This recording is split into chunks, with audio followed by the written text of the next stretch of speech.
Maithili express की शानदार प्रस्तुति।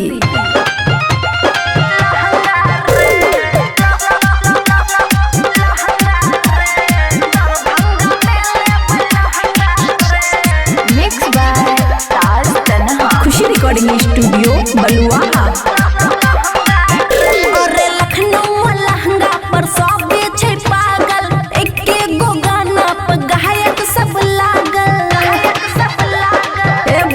सुना लखनऊ लहंगा पर सब बेचे पागल, एके गो गाना पर गायक सब लागल।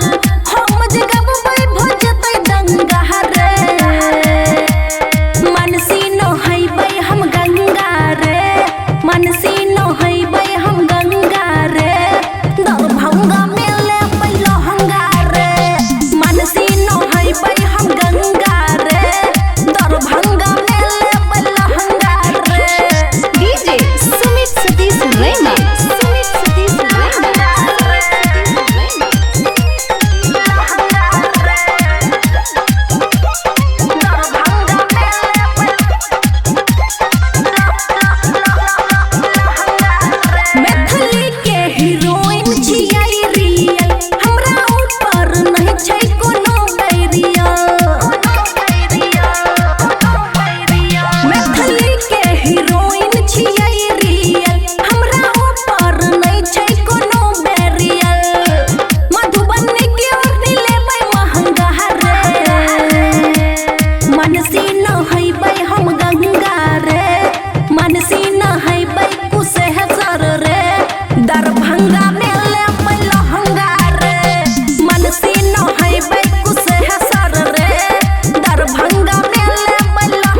स्टूडियो बलुआ।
खुशी रिकॉर्डिंग स्टूडियो बलुआ।